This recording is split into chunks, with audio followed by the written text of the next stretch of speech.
মাওলা হুসাইন শহীদ আজম বলা হয়েছে। সবচেয়ে বড় চাক্ষুষ সাক্ষী যিনি, তিনি হলেন মাওলা হুসাইন। মাওলা হুসাইনের থেকেও একজন বড় চাক্ষুষ সাক্ষী আছে, আরেকজন। জানেন সে কে? মাওলা হুসাইনের থেকেও আরো বড় একজন চাক্ষুষ সাক্ষী, সে হইল মাওলা হুসাইনের একমাত্র বেঁচে যাওয়া ছেলে কারবালায় মাওলা ইমাম জৈনুল আবেদিন আলাইহিস সালাত। মাওলা হুসাইন সবাই শাহাদাত হইতে দেখছে, চাক্ষুষ চশমদিদ গাওয়া, কিন্তু মাওলা হুসাইনের শাহাদাতের সাক্ষীটা, সবার সাক্ষী তো মাওলা হুসাইন দিবে, কিন্তু মাওলা হুসাইনের শাহাদাতের সাক্ষীটা কে দিবে? যে তাকে কিভাবে, কেমন করে হত্যা করা হইল, কেমন করে শাহাদাত করল, কে কিভাবে তাকে আঘাত করল, আঘাতের পরে, শাহাদাতের পরে তারে কে কি করল, সেই সাক্ষীটা দিবে একমাত্র ইমাম জৈনুল আবেদিন আলাইহিস সালাতু ওয়াস সালাম, যিনি মাওলা হুসাইন এমন কিছু করে নাই যার জন্য মাওলা হুসাইনকে এইভাবে শাহাদাত করতে হবে। মাওলা হুসাইন কোনো অপরাধ করে নাই, মাওলা হুসাইন মাসুম, নিষ্পাপ। মাওলা হুসাইনের সমস্ত আওলাদরা নিষ্পাপ, মাওলা হুসাইনের স্ত্রীগণেরা নিষ্পাপ, মেয়েরা তৈয়বা তাহেরা। কোরআন বলছে যে হে আহলেল বাইত, আল্লাহ তো চায় আপনাদেরকে সবসময় পবিত্র রাখতে, আল্লাহ সবসময় পবিত্র রাখছেন। কোরআনে আল্লাহ কইছে যে যখন মুবাহেলায় যায়, আল্লাহর হাবিব রে আল্লাহ কইতেছে, হে আমার হাবিব, আপনি বইলা দেন যে চলো আমরা আল্লাহরে ডাকি। যারা মিথ্যা কথা বলে, মিথ্যা আরোপ করে দিনের উপরে, চলো আমরা আল্লাহরে ডাকি। নাদু আবনা আনা ওয়া আবনাকুম ওয়া নিসা আনা ওয়া নিসাকুম ওয়া আনফুসানা ওয়া আনফুসাকুম। নাদু, চলো আমরা ডাকি। উদুনি শব্দের অর্থ হইল একা ডাকা। উদুনার শব্দের অর্থ হইল দুইজনে ডাকা, উদুকুম মানে সবাই মিলে ডাকা। নাদু, আমরা ডাকি, চলো। আবনা আনা ও আবনাকুম, তোমরা তোমাদের ছেলেদেরকে নিয়ে আসো, আমি আমার ছেলেদেরকে নিয়ে আসি। তোমরা তোমাদের নারীদেরকে নিয়ে আসো, ও নিসা আনা, তোমাদের নিসাদেরকে, নারীদেরকে নিয়ে আসো। নিসা আনা ও নিসা আকুম, তোমরা তোমাদের নারীদেরকে আনো, আমি আমার নারীকে আনি।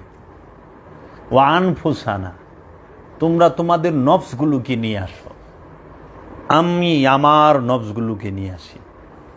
খেয়াল করতে হবে, খুব পয়েন্ট এখানে। আল্লাহর হাবিব কি বললো এখানে? তোমরা তোমাদের ছেলেদেরকে নিয়ে আসো, আমি আমার ছেলেদেরকে নিয়ে আসি। ওই ইহুদিরা তারা তাদের ছেলেদেরকে নিয়ে আসলো। মাওলা মুহাম্মদ, মহাপ্রভু মুহাম্মদ সাল্লাল্লাহু আলাইহি ওয়াসাল্লাম, তিনি তার দুই সন্তানকে নিয়ে গেলেন। ওই ছেলের জায়গায় মহানবী কাকে নিয়ে গেলেন? মাওলা হাসান, মাওলা হুসাইন, দুইজনকে। মাওলা হাসান, মাওলা হুসাইন যে মহানবীর সন্তান, সেইটা প্রমাণিত কুরআনুল মাজিদ দ্বারা, কোনো হাদিস না, কোনো আজগবি শরীফও না, কোনো হুজুর শরীফও না। এবং এই যে বুলডোজার মৌলবী যারা আছে, যারা বুলডোজার দেয় রসুল, আউলাদে রসুলের মাজার ভাঙছে, এদেরকে, এদের অনুসারীদেরকে বুলডোজার মৌলবী বলা হয়। যারা নাকি এখনও বলে ওলি আল্লাহদের মাজার ভাঙ্গা দাও, এইখানে উস্কানি দেয়, এরা হলো বুলডোজার মৌলবী। এই বুলডোজার মোল্লারা, তারা এইখানে এই কোরআনের যে আয়াতটা, মুবাহেলার আয়াতে মুবাহেলা, আর একটা হলো আয়াতে তাতহীর। তো এই আয়াতে মুবাহেলা যদি খেয়াল করে, মুবাহেলার আয়াতে আল্লাহর রসুল তার দুই ছেলের স্থানে মাওলা হাসান, মাওলা হুসাইনকে নিল, নারীদের স্থানে তার মেয়ে মা ফাতেমা তো সৈয়দাতুন নেসা মা ফাতেমা আলাইহিস সালাতু ওয়াস সালামকে নিলেন। আর আনফুসানা ওয়া আনফুসাকুম, আমি আমার নফসদেরকে নিয়ে আসি। যে নফস এক বচন, নফসের বহু বচন হলো আনফুস। এর জন্য বলছে ওয়াবনানা ওয়াবনাকুম ওয়া নিসানা ওয়া নিসাকুম ওয়া আনফুসানা ওয়া আনফুসাকুম। আনফুসানা নফস কয় না, ওয়া নফসাকুম কয় না, আনফুসানা মানে একের অধিক নফস হইলে আনফুস। তাহলে মুহাম্মদ সাল্লাল্লাহু আলাইহি ওয়াসাল্লামের নফস কাদেরকে বলল? এই চারজনকে। মুহাম্মদ সাল্লাল্লাহু আলাইহি সাল্লামের নফসকে মাওলা আলী, মা ফাতেমা, মাওলা হাসান, মাওলা হুসাইন, এই চারজন হইল মহানবীর নফস। আর এই চার নফসের যে জীবন, যে রূহ, সে হচ্ছে মহানবী স্বয়ং নিজে। তো এই যে গেল পাক পাঞ্জাতন আয়াতে, সেই আওলাদকে কারবালায় কাটল কে? নরপিশাচ এজিদের বংশ, এজিদের অনুসারী। তারাও মুসলমানই ছিল, নামের মুসলমান ছিল, মুনাফেক মুসলমান ছিল। তারা আনুষ্ঠানিক আবাদত কোনোটা কম করে নাই। তারা নামাজ রোজা পাগড়ি টাগরি সব পিনছে, তাদের দাড়িও ছিল। তারা কোরআন হিফজ ছিল, হাফেজ ছিল। মাওলা হুসাইনকে এই 400 বেতনখোর মৌলবী মুফতি মিলা একটা ফতোয়া লিখছিল বাগি। মাওলা হুসাইনকে কি বলা হয়েছে? বাগি। মাওলা হুসাইনের উপরে ফতোয়া কি? বাগি। খেয়াল করেন,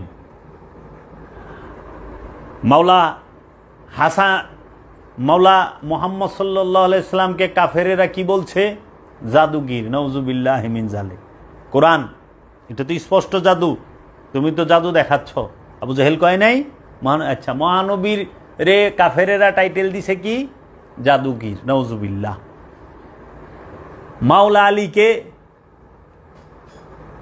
এই মবিয়া সে কি বলছে? যাবেন আপনি আগে ন্যায় বিচার করেন, তারপরে আমি বায়াত নিব। এই অজুহাতে সে আন্দোলন করছে। কি অজুহাতে? যে হযরত উসমান রাদিয়াল্লাহু তাআলা আনহুকে যে শাহাদাত করছে, তাদের ন্যায় বিচার করতে হবে। হ্যাঁ কইছে, আগে তাদের ন্যায় বিচার করেন, যদি বিচার ন্যায্য হয় তাইলে আমি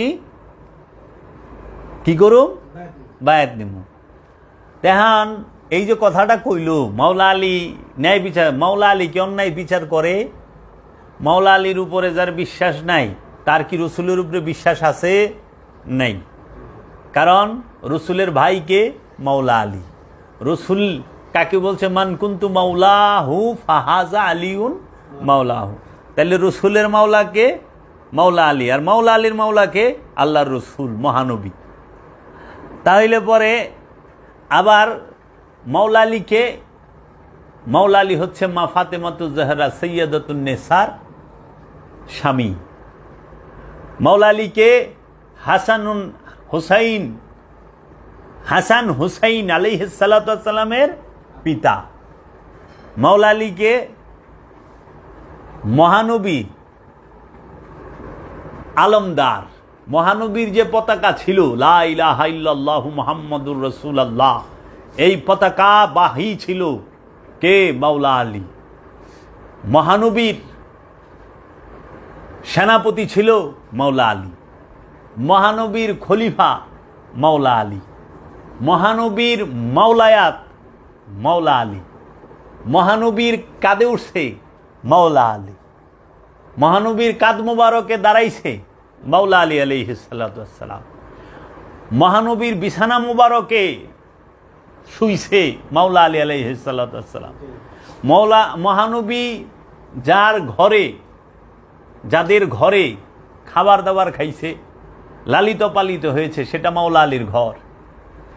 আর এই জগতের মধ্যে পরম আদরে, পরম স্নেহে যে বড় হয়েছেন, লালন পালন হয়েছেন, সেটা হলো মাওলা আলী। কে লালন পালন করছে? সরকারে দু আলম মহানবী হযরত মুহাম্মদ সাল্লাল্লাহু আলাইহি সাল্লাম। পৃথিবীর বুকে যদি কাউকে, এই জগতে একজনকে মুহাম্মদ সাল্লাল্লাহু আলাইহি ওয়াসাল্লাম লালন পালন করে থাকেন, পরবারিশ করে থাকেন, সেটা মাওলা আলী, যাকে মুখে তোলায় খাওয়াইছে সেটা মাওলা আলী আলাইহিস সালাতু ওয়াস সালাম। মাওলা আলী আলাইহিস সালাতু ওয়াস সালাম জীবনভর মহানবীর হাতের খাবার খাইছে, মহানবীর বিছানায় শুইছে, মহানবীর সঙ্গ করছে। আরে মোল্লা, তুই যদি মাদ্রাসার মোল্লার লগে থেকে এত পরহেজগারস, আর আল্লাহর হাবিবের লগে যে সর্বক্ষণ থাকছে, আল্লাহর হাবিবের হাতের খানা খাইছে, আল্লাহর হাবিবের বিছানায় শুইছে, আল্লাহর হাবিবের সাথে উঠছে, আল্লাহর হাবিবের সাথে বসছে, আল্লাহর হাবিব যার রানের মধ্যে ঘুমাইছে, যার হাদিস শরীফে বলতেছে যার পায়ের রানের মধ্যে আল্লাহর হাবিব ঘুমায়া ছিল। আল্লাহর হাবিব মুরাকাবা মুশাহেদা করতে গেছে কোথায়? হেরা পর্বতে, সেইখানে মাওলা আলী ছিল পাহারাদার। তাইলে এই রকম যে যার শান, যার রুতবা, যার জলওয়া, সে কে? মাওলা আলী।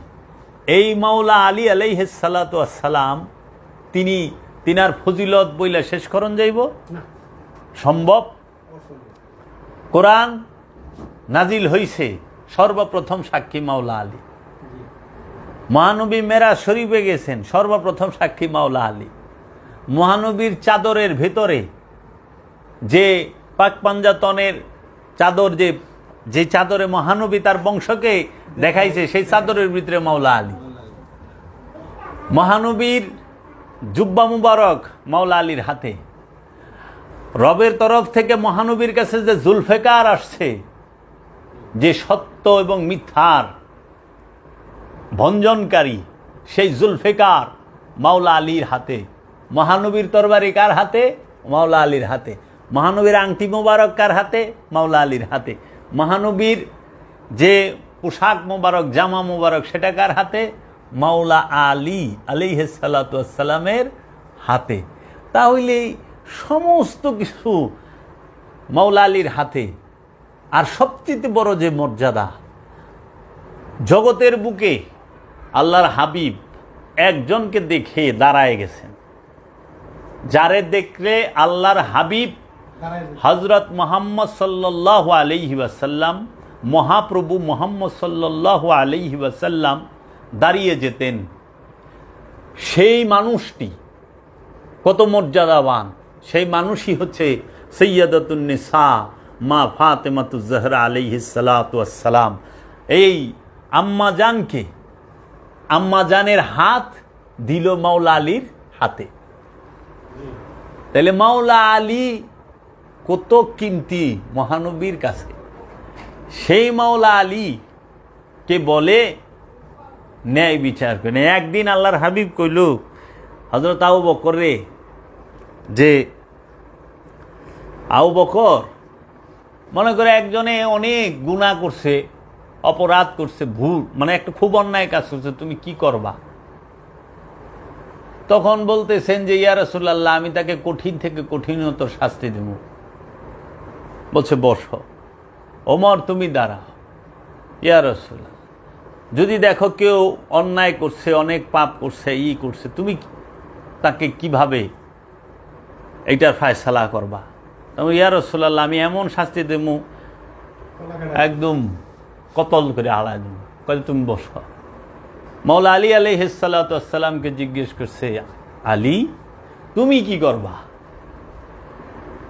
তখন মহানবী বললেন, মাওলা আলী বললেন মহানবীকে, ইয়া রাসূলুল্লাহ, আমি তার উপরে একটা পর্দা ঢেলে দেব, পর্দা দিয়া দেব, তার ওই গুণাগুলোর উপরে একটা পর্দা দেয়া দেব, ঢাইকা দেব, সে যেন আর ওইটা করতেই না পারে, সে যেন ভালো ছাড়ার কিছুই করতে না পারে। মাওলা আলীকে মহানবী তার মেরাজে জুব্বা মুবারক উপহার দিয়েছেন। রব্বুল আলামিন বলছিলেন, হে আমার হাবিব, এই জগতে আপনার কাছে যায় সবচেয়ে প্রিয়, যাকে আপনার ভালো লাগে, তাকে এই জামাটা আপনি উপহার দিয়েন। তখন সেই জামা কে পাইল? মহানবীর মেরাজ শরীফে যাওয়ার সময় যে জামা মুবারক পরিধান করেছিলেন, পিন্দা ছিল, সেই পরিহিত জামা কে পাইছে? সেটার উপহারটাও মাওলা আলী পাইছে।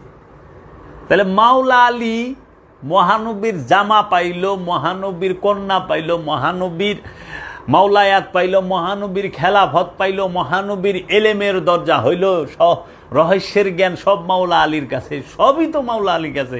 আবার পাক পাঞ্জাতন আইলো মাওলা আলী থেকে, মহানবীর বংশ সেটা শুরু হয়ে গেল মাওলা আলী থেকে। সেই মাওলা আলী রে মাইনাস কইরা যারা মবিয়া করেন, তারা কতখানি ইসলামের প্রেমিক, তারা কতখানি এতে জনগণই বিচার করব। মবিয়ার পরিচয় কি? মবিয়ার মা আরবে সেরা নর্তকী। মবিয়ার পরিচয় কি? মবিয়ার বাপে কাট্টা কাফের ছিল, মহানবীর বিরুদ্ধে 27টা যুদ্ধের নেতৃত্বে অগ্রভাগে ছিল এই আবু সুফিয়ান, মবিয়ার বাপে। আচ্ছা, মবিয়ার বাপে সে ছিল শরাবি, সে ছিল ফেসাদি, সে ছিল গিরিঙ্গিবাস। মক্কা বিজয়ে 630 সালে মহানবী মক্কা বিজয় করলো। মক্কা বিজয়ের পরে সে শেষ কাতারের মুসলমান। মবিয়ার মার সুনাম কি? মবিয়ার মা মহানবীর আপন চাচার কাঁচা কলজা চাবা খাইছে। মবিয়ার মা হিন্দা, সে আসলে আরবে সেরা নর্তকী। এত অসম্ভব সুন্দরীর কারণে আরবের সব সর্দাররা হের উপরে মরতো, কাফের সর্দাররা। তাহলে কাফের সর্দাররা সবাই হের লগে একটু থাকবার, বিয়ে শাদী করবার, সংসার করবার কামনা বাসনা তাগো ছিল।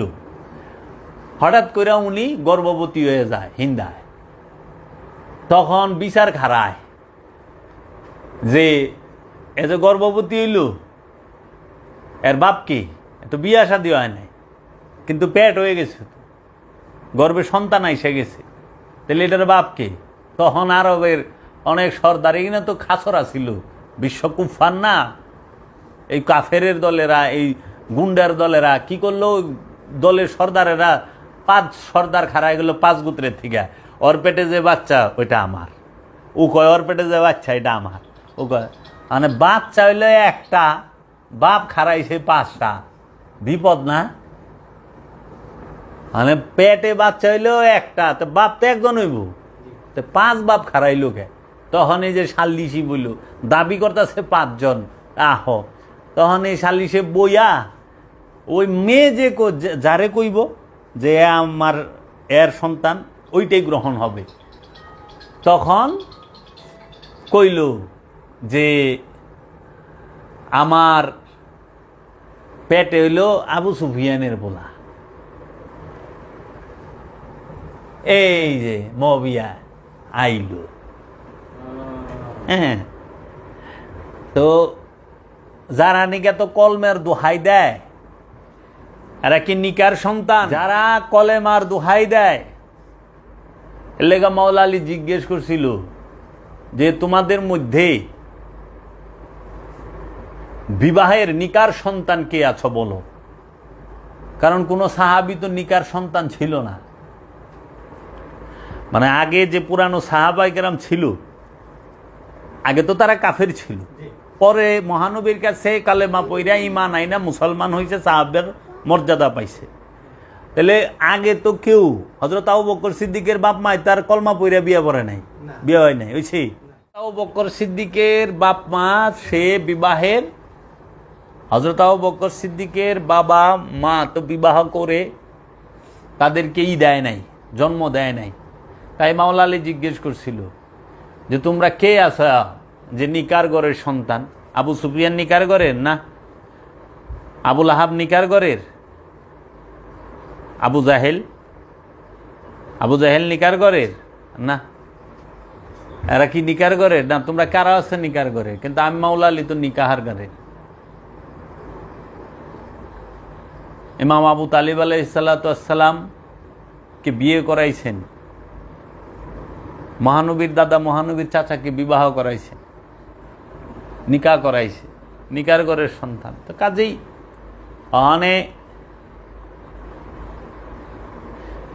এই মবিয়া উনার ক্ষমতা আমলে মুসলিম জাহানের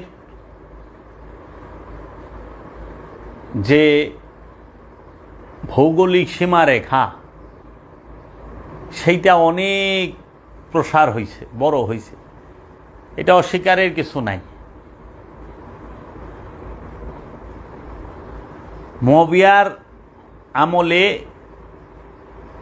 বিভিন্ন দেশ প্রদেশ জয় করছে, তার রাজত্ব বড় করছে, এটা ঠিক আছে।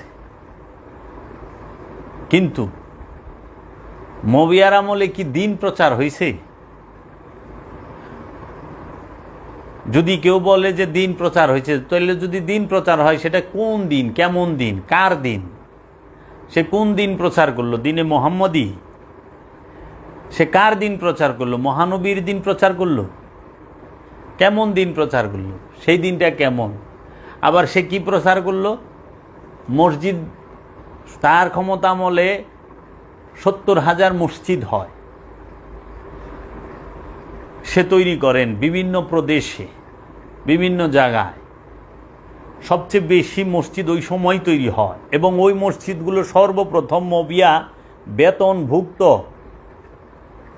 ইমাম নিযুক্ত করেন, মসজিদ নিযুক্ত করেন বেতনভুক্ত, যেটা কোনো সাহাবায়ে কেরামও করেন নাই, মহানবীও করেন নাই। যে ইমাম সাহেবগো বেতন দিয়া মসজিদে তাদের কামই হইল নামাজ পড়ানো, বেতনের বিনিময়ে নামাজ পড়ানো এবং কোরআন হাদিস বলে এই ওয়াজ নসিহত, এইটা সর্বপ্রথম ফাউন্ডার, প্রতিষ্ঠাতা হলো মুয়াবিয়া, আবু সুফিয়ান ইবনে মুয়াবিয়া। এই মুয়াবিয়াই করে। এখন এই মুয়াবিয়া যখন এই তোমার গিয়া এই মসজিদগুলো তৈরি করে 70,000 মসজিদে ইমাম এবং মসজিদ নিয়োগ দেয় বেতন দিয়া, তখন সে রাজকীয় ফরমান জারি করে এবং উনি প্রথম মুসলমানদের ইসলামের মধ্যে রাজত্বের প্রথা চালু করেন। রাজতন্ত্রের প্রতিষ্ঠাতা হইল মুয়াবিয়া। অন্য সব সাহাবায়রা হইল খেলাফত, খলিফা, আর মুয়াবিয়া হয়েছে খলিফা না, রাজা। রাজতন্ত্রটাও প্রতিষ্ঠিত করে মুয়াবিয়া, এবং এই মুয়াবিয়াই সে মসজিদের ভিতরে এই বেতনভুক্ত তার যে কর্মচারী, যে ইমাম সাহেব, তাদেরকে দিয়া সে মহানবী এবং মহানবীর বংশ পাক পাঞ্জাতন আলে রসুলদেরকে, মাওলা আলীকে, মাওলা আলীর বংশকে অকথ্য ভাষায় গালিগালাজের প্রথা চালু করে। অকথ্য ভাষায়, এবং এইরকমও বলে না কোনো নবী আইছিল, না কোনো রসুল আইছে, আমরা স্রেফ আল্লাহ এবং আল্লাহর কোরআন মানি, এইরকম কথাও ওই আমলে রটানো হয়েছে, নাউজুবিল্লাহ। তাহলে এই সমস্ত কর্মগুলোর সম্পাদিত হইল এই মুয়াবিয়ার দ্বারা। মুয়াবিয়ার আমলেই সে জুমার নামাজের যে বিষয়টি, সেটি খুবই করে, প্রচার প্রসার করে, এবং জুমার নামাজের যে খুতবা, এটা ছিল হইল পরে।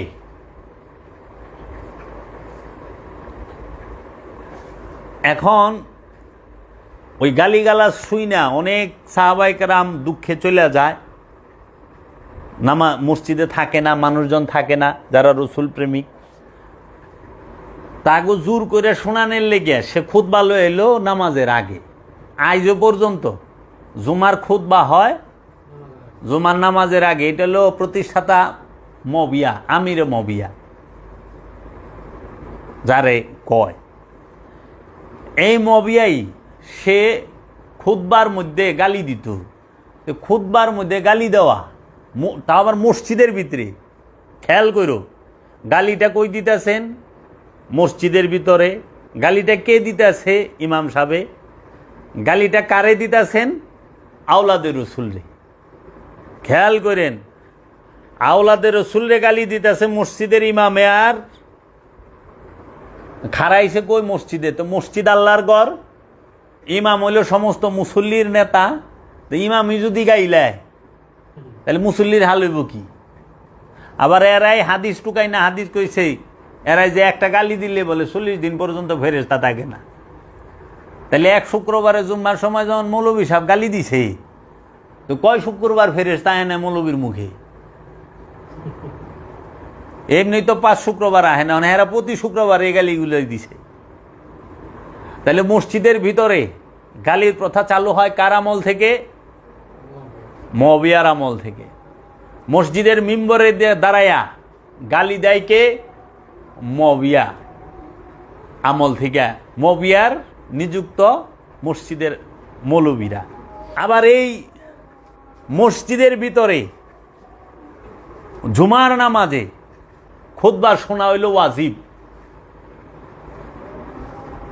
ওয়াজিব, এটা করতেই হবে। আর এই ওয়াজিব খুতবার ভিতরে গালি দিত। তাহলে খুতবার মধ্যে, ওয়াজিবের মধ্যে গালির প্রথা চালু কে করছে? মুআবিয়া। সালাতে দাঁড়ানো অবস্থায় আমার কাছে প্রশ্ন, যে গালি দিলে কি ওযু ভাঙ্গে? আলেম সমাজ একটু কইবেন, যারা শরীয়তের আলেম, গালি দিলে কি শরীয়তি ওযু ভাঙ্গে না ভাঙে না? অভিশাপ বর্ষণ করত, খুতবায় দাঁড়ায় কি অভিশাপ দেওয়ার কোনো বিধান চালু আছে কিনা? তাহলে ইসলামের বিরুদ্ধে তো সবচেয়ে বেশি মুআবিয়ার থেকেই শুরু হয়েছে, এবং তাও সেটা ইবাদতের ভিতরে। মসজিদ আল্লাহর ঘর, আপনারা বলেন মসজিদ আল্লাহর ঘর। মসজিদের বা যদি আমরাই করি সেজদার স্থান, সেজদার স্থানকে বলা হয় মসজিদ। জান্নাতের বাগান, জান্নাতের একটা টুকরা, এটাকে বলা হয় মসজিদ। তা আপনারা জান্নাতে বইও গালি দেন, আপনারা সেজদার স্থানে খাড়ায়ও গালি দেন। মুআবিয়ারা দেয় না?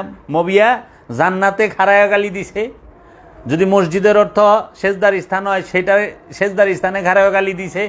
মসজিদ অর্থ যদি আল্লাহর ঘর হয়, আল্লাহর ঘরে ঘাড়ায়ও গালি দিছেন।